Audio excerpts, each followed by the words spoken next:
Assalamualaikum warahmatullahi wabarakatuh. Selamat datang kembali di channel GT Science. Nah, semoga para penonton saya dalam kondisi sehat sehingga dapat beraktivitas dengan baik. Oke, dalam video kali ini saya akan menjelaskan materi tentang listrik statis. Dimana khususnya di video ini kita akan membahas tentang gaya listrik. Walaupun judulnya pengantar listrik statis ya. Oke, kita mulai dari sejarah. Nah, sejarah sendiri di sini kita mulai dari istilah kata listrik sendiri ya, atau ini electricity, awalnya dari bahasa Yunani, kemudian ada arti ini kata elektron yang berarti ember. Apa itu ember? Nanti semacam kayak batu, ember itu. Dan sejarah listrik telah diselidiki sejak tahun 600 SM atau sebelum Masehi oleh Thales, seorang ahli filsafat dari Yunani kuno. Dia melakukan percobaan dengan menggosok-gosokkan batu ember. Nah, ini tadi yang saya maksud ember di situ pada sepotong kain wol atau bulu halus dan diletakkan di dekat benda ringan seperti bulu ayam. Ternyata bulu ayam tersebut akan terbang dan menempel di batu ember, sehingga dapat dikatakan bahwa batu ember menjadi bermuatan listrik. Batang kaca yang digosok dengan kain sutra atau penggaris plastik yang digosok dengan kain wol juga akan menimbulkan efek yang sama seperti yang terjadi pada batu ember yang sekarang kita disebut istilah listrik statis. Ini video penjelasan tentang batu embernya sendiri. Expedition specialist ukge.com. Amber is a piece of fossilized tree resin. This is a piece of amber with a polished side to help us do this experiment. Amber was used as jewellery for many thousands of years. Here we are reproducing this experiment using amber and some wool. How this works is known as the triboelectric effect, and this has to do with something called electron affinity. Electron affinity is where the substances can hold on to extra electrons or not. Amber is a material that responds very well to this rubbing. See how. Nah, oke, terlihat di situ kertas kecil-kecil ini akan menempel pada batu ember. Tentu kalian berpikir apakah ini seperti magnet? Ya, ini memang seperti magnet. Tapi kalau magnet itu bekerja pada suatu logam. Nah, sedangkan di sini kertas apakah suatu logam? Besi? Tentu tidak. Batu ember apakah besi? Tentu tidak. Nah, sehingga dapat dikatakan ini berarti bukan magnet. Nah, makanya di sini ada sesuatu yang lain yang menyebabkan si kertas itu menempel, yaitu tadi yang udah kita bicarakan, listrik statis. Kemudian ada beberapa faktor yang mempengaruhi ya, sekarang atau kita akan menyelidiki pengaruh. Apa sih faktor yang mempengaruhi besarnya gaya tarik menarik dan gaya tolak menolak itu? Nah, kita taruh seperti ini. Ini ada sedotan plastik biasa yang digosok dengan kalau tisu ini ya. Adalah benda bermuatan dan benda bermuatan, mari kita selidiki. Kalau saya taruh di sini ada reaksi, ada, tapi kecil. Coba kalau didekatkan, reaksinya tambah besar. Makin dekat, ternyata gayanya makin besar. Nah, coba kalian menyimpulkan faktor apa yang mempengaruhi besarnya gaya tarik dan gaya tolak. Ini faktor yang mempengaruhi adalah segini, nanti adalah segini, jarak yang saya dekatkan segini, berbeda. Semakin dijauhkan, dekat, makin dekat, gayanya makin akan dekat, semakin dan besar. semakin Nah, apa itu dekat, gaya? Ya ini tadi interaksi. Gayanya Interaksi antara sedotan ini. Kita belum diskusikan. tahu apa yang ada di. Nah, sekarang kita dalamnya. selidiki faktor yang mempengaruhi besarnya gaya tarik gaya tolak untuk yang kedua. Coba saya akan menggosokkan ini 5 kali gosokan. 5. Oke.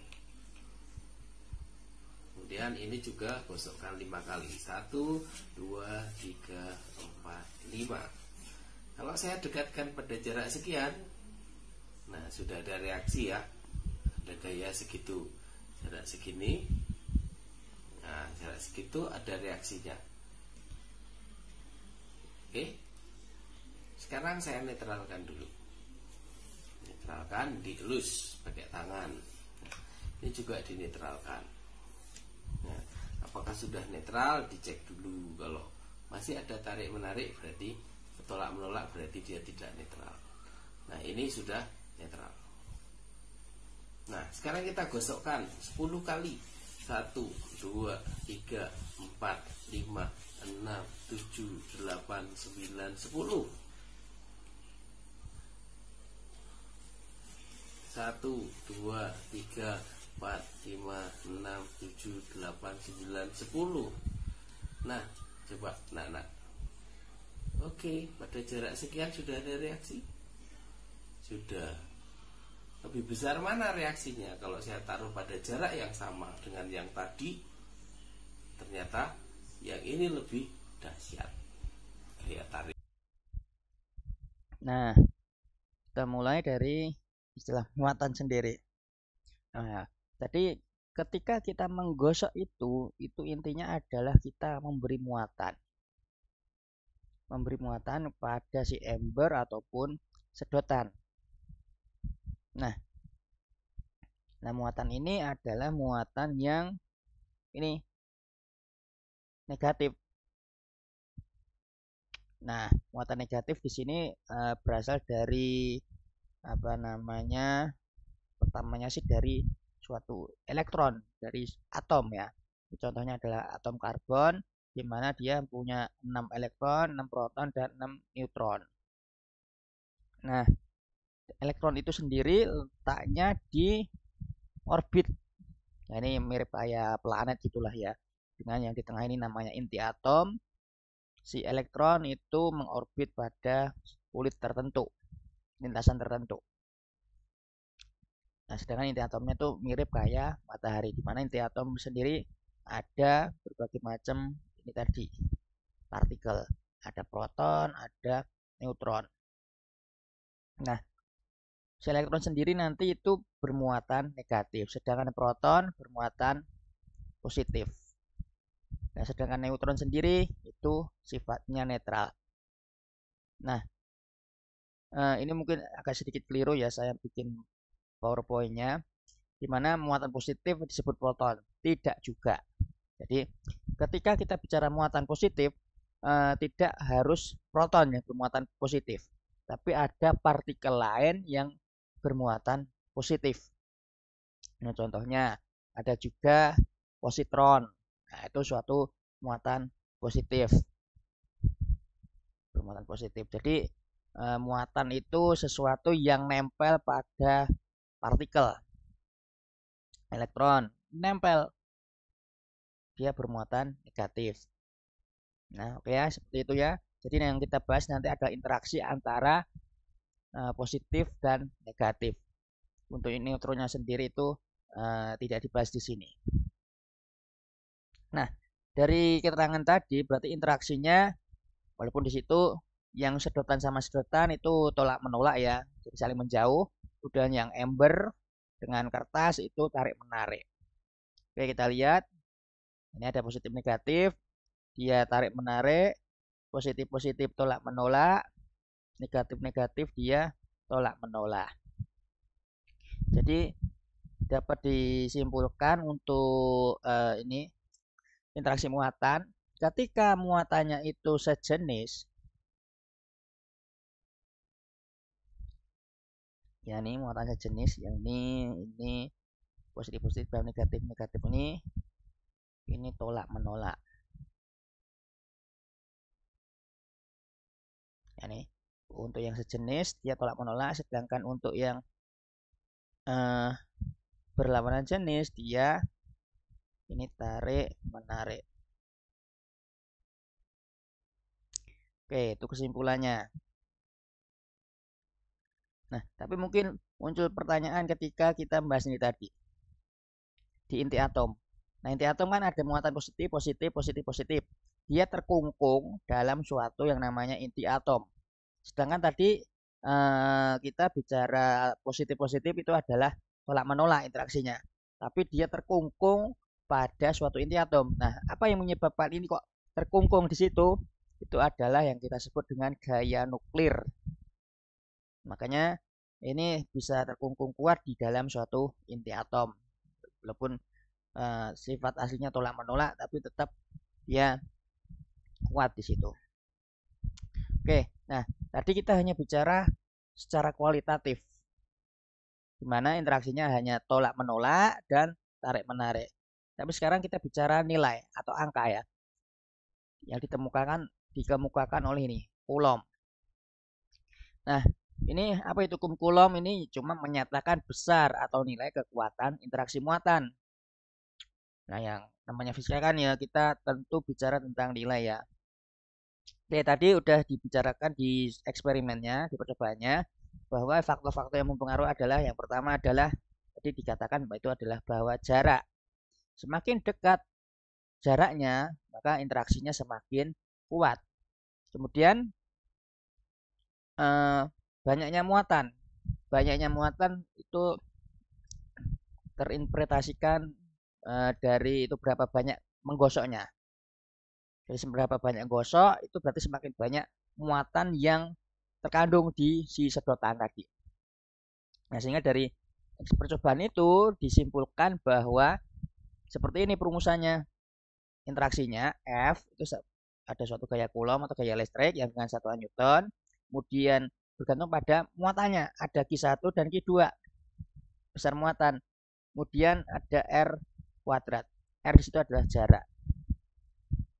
Nah, kemudian ada suatu konstanta pembanding yang itu K, yang di sini besarnya tetap adalah ini 9 kali 10⁹ Newton per Coulomb kuadrat. Oke, jadi interaksi paling tidak ya 2 buah muatan. Oke, kita contohkan di sini. Ini kita hitung berapa kuat si interaksinya. Dapat 2 buah muatan, Qa 3 Coulomb, Qb minus 6 Coulomb, terpisah sejauh 3 meter, cuma besar kayak listrik yang terjadi. Nah, di sini kita lihat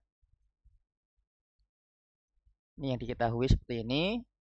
Nah, di sini F sama dengan K, Qa, Qb per R kuadrat. Q-nya sudah ada ya 3, Qb-nya 6. Oh ya, di sini ada catatan sedikit. Sini kan tanda minus, tapi yang saya masukkan di sini nggak ada tanda minusnya. Jadi ada catatan itu adalah tanda muatan tidak ikut perhitungan. Nah, catatannya itu. Nah, sehingga makanya di sini saya nulisnya cuma 6 aja. Nah, kemudian di sini R-nya 3, udah satuannya meter. Oke, kita coret-coret di sini. 3 kuadrat 9, 9 udah kita coret. 3 kali 6 itu 18. Ruang 9-nya segitu, tetap. Atau diubah jadi ini silahkan. Nah, oke, sekarang saya tanya di sini. Selanjutnya jika saya tanya kemana arah gaya Coulomb, gaya listrik itu tadi yang dialami Qa. Arah gaya listrik yang dialami Qa berarti arahnya kemana? Ini kan tadi interaksinya apa? Tarik menarik. Nah, ini kita tuliskan seperti ini. Jadi karena tarik menarik, jadi si Qa akan tertarik ke kanan. Nah, ini kita sebutnya FAB. Oke ya. Nah, kemudian ketika saya tanya ini arah gaya listrik yang dialami Qb. Nah, ini arahnya berarti Qb itu akan tertarik ke kiri. Ini kita tulisnya F berarti BA. Nah, sehingga dari situ dapat disimpulkan untuk arahnya sendiri FAB itu sama dengan minus ya FBA. Nih, minus di sini menyatakan arah ya, ini minus itu arah dari ini. Besarnya berapa? Besarnya sama ini. Ini sama. FAB besarnya segini, FBA juga besarnya segitu. Nah, bagaimana untuk sekarang 3 muatan. Nah, contohnya seperti itu ya. Kita lihat 3 buah muatan berurutan dari kiri, -2, 4, ini bacanya mikro ya. -2 mikrocoulomb, 4 mikrocoulomb, dan 6 mikrocoulomb. Seperti gambar di atas. Jarak muatan 1, 2 adalah 1 meter, muatan 1 dan 3 adalah 3 meter. Oke, ini 1, 3 ya. Berapa besar gaya listrik yang dialami oleh muatan 2? Atau muatan yang di tengah. Nah, dari situ diketahuinya ini. Nah, saya tanya dulu nih. Interaksi yang terjadi pada Q2. Kalau tadi kan dari interaksi sebelumnya kan interaksi ya paling tidak 2 muatan lah ya. Nah, di sini berarti ada 3 muatan. Berarti si Q2 itu akan berinteraksi dengan Q1 dan Q2 akan berinteraksi juga dengan Q3. Nah, sehingga kita bisa tulis tadi makanya ada FAB, FBA seperti itu. Oke, F2 bisa kita tuliskan seperti ini, 21 dan 23. Oke, nah saya tanya dulu. F21 arahnya kemana? Di 2 ke 1, ini plus, di sini minus. Berarti 2 tertarik ke 1. Sehingga gambarnya seperti itu. Untuk 23 arahnya kemana? Ini plus, di sini plus. Jadi saling menjauh. Nah, oke, yang F21 warna kuning, F23 warna hijau. Udah ditentukan arahnya, sekarang tinggal menghitung. F21, ya coret-coretannya seperti itu. Q2, 4 mikrocoulomb, mikro. Kalau mikro di sini tulisannya ini ya. Diubah ke coulomb dulu. 4 kali 10 pangkat minus 6. Kemudian Q1, nah tadi di sini ada tanda minus, minusnya nggak ikut dalam perhitungan. Tinggal kali-kalikan aja jaraknya ini ya. 1. Arahnya ke kiri. Kemudian 23, tinggal kita hitung. Arahnya juga ke kiri di situ. Nah, di sini kita penjumlahan vektor ya di sini. Ini penjumlahan vektor ya. Perumusan penjumlahan vektor. Nah, di sini ini ada sudut nih. Sudut di situ kita tuliskannya begini. Ini kalau kita lihat ini, nah ini theta, ini F21, di sini F23. Tetanya berapa kalau nempel di situ? Ini kan aslinya kalau kita lihat, kita bongkar sudutnya seperti itu. Nah di sini tetanya itu sama dengan 0, karena dia searah. Kalau nanti dia berlawanan arah, misalkan begini, F21, F23. Ya, ini tetanya berapa? 180 derajat. Oke, semoga dapat dipahami ya yang tadi. Nah, ini berlaku juga untuk yang model seperti ini. Kita lihat soalnya. Diketahui segitiga ABC sama sisi, panjang sisi 3 cm. Oke, 3 cm. Titik sudut A dan B masing-masing terdapat ini. Di A 4 mikrocoulomb, B minus 1,5 mikrocoulomb. Pada titik C terdapat muatan plus 20 mikrocoulomb. Hitunglah gaya elektrostatis total di titik C. Ya ini mirip kayak yang tadi, yang 3 muatan. Nah, pertama kita lihat interaksinya. Kan muatan C berinteraksi sama apa aja? A sama B. Nah ini FCA, ini plus, di sini plus, sehingga tolak menolak. Jadi warna hijau di situ ya. Kemudian C sama B, plus minus. Berarti saling tarik-menarik. Kemudian kita hitung FCA 800 Newton. Tinggal masuk-masukkan ya. Kemudian CB di sini hasilnya adalah 300 Newton. Sudutnya berapa di sini? Sudutnya adalah 120 derajat. Sehingga totalnya F total dengan perumusan ini adalah ini. Hitung itu ketemunya 700 Newton. Oke, udah tinggal latihan, silahkan dicoba. Terima kasih sudah menonton hingga akhir. Saya akhiri, wassalamualaikum warahmatullahi wabarakatuh.